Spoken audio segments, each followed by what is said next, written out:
America ప్రధానమైన పాత్ర పోషిస్తుంది.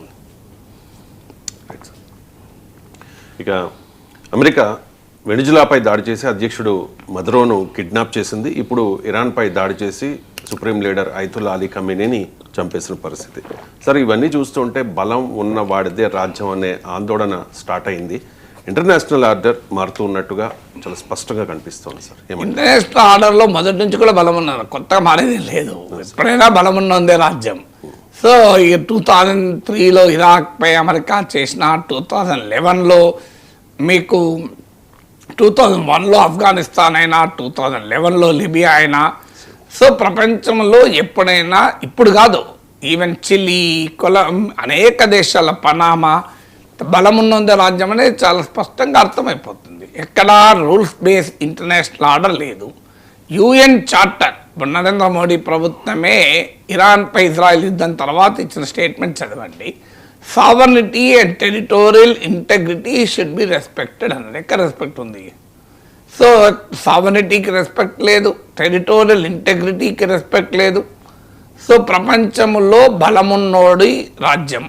అమెరికాకు మిత్రుడైతే వాడు ఎంత నియంతైనా, ఎంతటి మతోన్మాదైనా, ఎంతటి ప్రజాకంటకుడైనా వాడు సురక్షితంగా పాలించుకోవచ్చు. అమెరికాకు శత్రువైతే వాడు దుర్మార్గుడు, దుష్టుడు, వాడు మానవాళికి ప్రమాదం, వాడు ఆ దేశానికి ప్రమాదం. సో ప్రపంచానికి ఏది మంచిది, ఏది చెడ్డదు అనే ఈక్వేషన్ పైన చూడడం లేదు. అమెరికాకు ఎవడు ఉపయోగం, ఎవడు ఉపయోగం కాదు.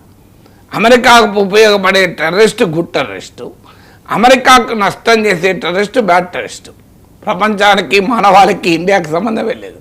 మాకు బలం ఉంది, మేము అంతం చేస్తాం. ఇప్పుడు ఒక దేశ ప్రెసిడెంట్ను కిడ్నాప్ చేస్తాం, ఒక దేశ పాలకుల్ని చంపేస్తాం. సో ఒక దేశంలో మాకు చెప్పినట్టునే ప్రభుత్వాన్ని నెలకొల్పుతాం.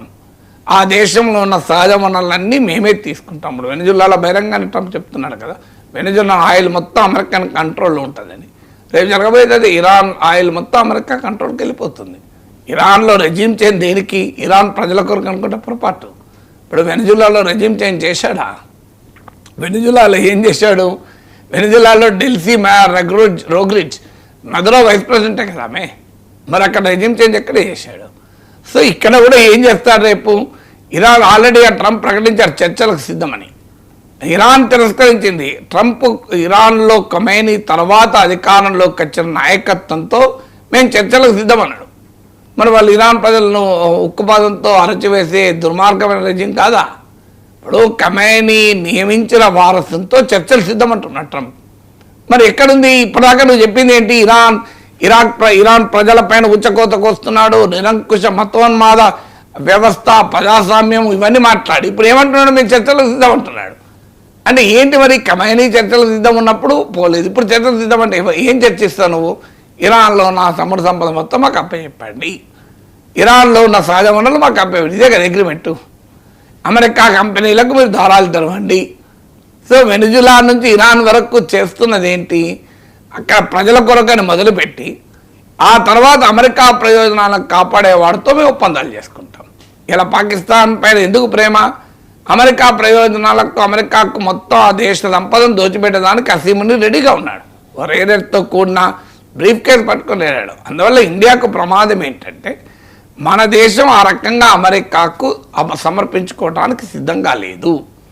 అందువల్ల ట్రంప్ ఎప్పుడూ మన వైపు ఫ్రెండ్లీగా ఉండడు. తమ దేశాన్ని మొత్తం సమర్పించుకునేవాడే అమెరికాకు మిత్రుడు. అందుకే నీకు ఇరాన్ అయినా, వెనిజులా అయినా, ఎక్కడైనా ట్రంప్ కోరుకునేది అది. సో అందువల్ల ఖచ్చితంగా ఇది ప్రమాదకరం. యునైటెడ్ నేషన్స్ లాంటి వ్యవస్థలు ఇలా ఫెయిల్ అయ్యాయి. అమెరికా ఈ చర్యలు చేస్తుంటే అడిగేవాడు లేడు, ప్రశ్నించేవాడే లేడు. సో కోల్డ్ వార్పై రియల్ వార్ మొదలైంది. ట్రంప్ ఎన్ని యుద్ధాలు ఆపుతానని అధికారంలోకి వచ్చి ఎన్ని దేశాలపైన దాడులు చేశాడో చూడండి.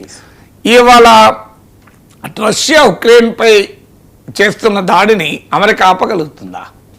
మీకు చైనా రేపు తైవాన్ అటాక్ చేస్తే అమెరికా ఏం చేయగలుగుతుంది? ప్రేక్షక పాత్ర పోషించాల్సి ఉంటుంది. చూడండి మీరు, ఇది ప్రమాదకరం కదా. సో రష్యా ఉక్రెయిన్ వార్లో బ్యాటిల్ ఫీల్డ్ అడ్వాంటేజ్ కాదు, ఇలా గ్లోబల్ ఆర్డర్, అమెరికా ట్రంప్ నిర్మిస్తున్న గ్లోబల్ ఆర్డర్ వల్ల ఇలా పుటిన్ లాభంలో ఉన్నాడు కదా. ఎందుకంటే ఎవడు ప్రపంచంలో ఎవడు బలమైన దేశం అయితే బలహీనమైన దేశాన్ని ఏమైనా చేయవచ్చు. ఇప్పుడు ఇది సిద్ధాంతం. ఎక్కడ దాకా పోయింది సిద్ధాంతం అంటే తన ఫ్రెండ్లీ నేషన్స్ అయినా మేము అంతే మా విధానం. ఇప్పుడు గ్రీన్లాండ్ విషయంలో డెన్మార్క్తో అమెరికా వ్యవహరించింది అదే. ఇలా కెనడా ఇలాంటి మిత్ర దేశంలో ఆల్బర్టో అనే యొక్క రిచెస్ట్ స్టేట్లో వేర్పాటువాదాన్ని సమర్థిస్తానని ట్రంప్ బహిరంగానే చెప్తున్నాడు. ఆల్బర్టో స్వతంత్ర దేశం కావాలనుకునే వారితో ట్రంప్ అడ్మినిస్ట్రేషన్లో ఉన్న టాప్ పీపుల్ సమావేశమయ్యారు. అంటే నీ మిత్ర దేశమైన కెనడాను చీల్చడానికి రెడీగా ఉన్నావు. డెన్మార్క్, నీ మిత్ర దేశమైన డెన్మార్క్ నుంచి ఒక భూభాగాన్ని ఆక్రమించుకోవడానికి సిద్ధంగా ఉన్నావు. ఇక where is the world order?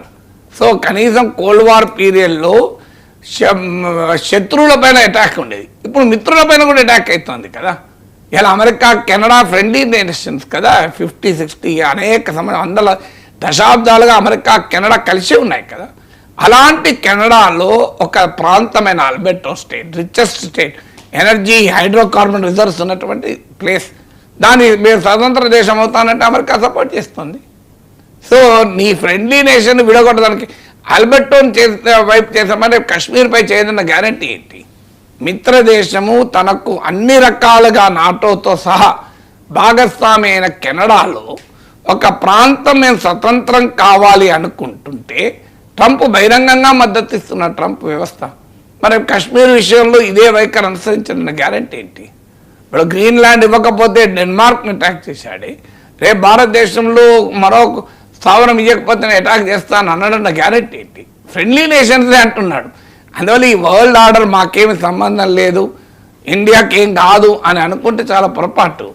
మనం మోడీ ట్రంప్ కొరకు అన్ని రకాలుగా క్యాంపెయిన్ చేసినా మనకేమిచ్చాడు? 18% డ్యూటీస్ ఇచ్చాడు కదా, H1 వీసాలపైన ఆంక్షలు ఇచ్చాడు కదా. అందువల్ల ఒక్కసారి వరల్డ్ ఆర్డర్లో జిస్కా లాటి ఉస్కా అంటారు కదా, నాకు బలమున్నదే రాజ్యం అన్న తర్వాత స్వతంత్ర దేశాలన్నీ నష్టపోవాల్సిందే కదా. చిన్న బ్రేక్ తీసుకుందాం సార్, చిన్న బ్రేక్ తీసుకుందాం, చూస్తున్నాం.